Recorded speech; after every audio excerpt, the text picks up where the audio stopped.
un texte qui est sorti notamment sur les avoirs bancaires en France et professionnels qui, au-delà de 70 000 euros, ne seraient plus garantis.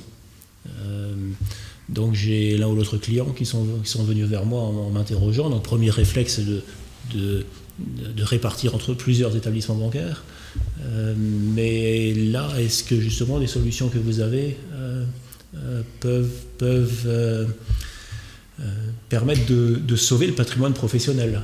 Alors justement, ça c'est... En cas de défaillance des États.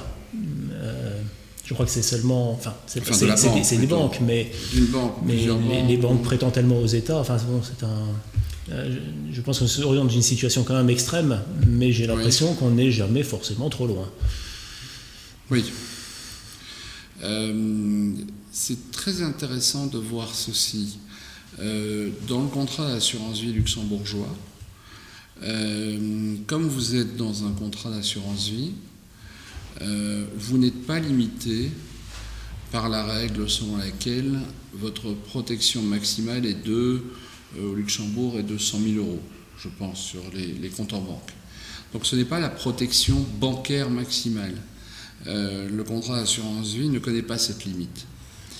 De surcroît, le système luxembourgeois connaît deux autres principes qui sont assez protecteurs.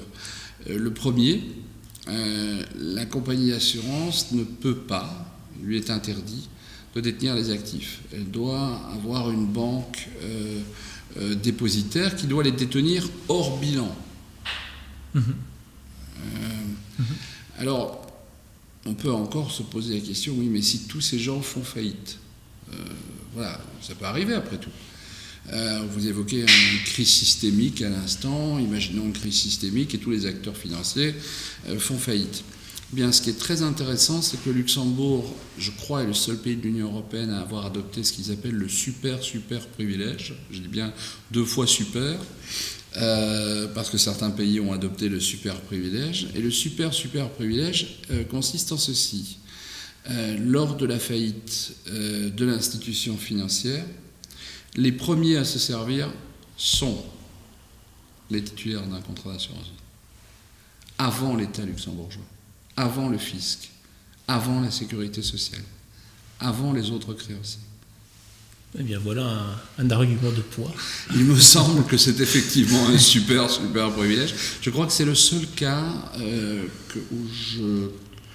que je connais d'un privé qui est privilégié par rapport à la puissance publique et notamment à l'administration fiscale et à l'État, pouvoir régalien dans un cas d'une faillite.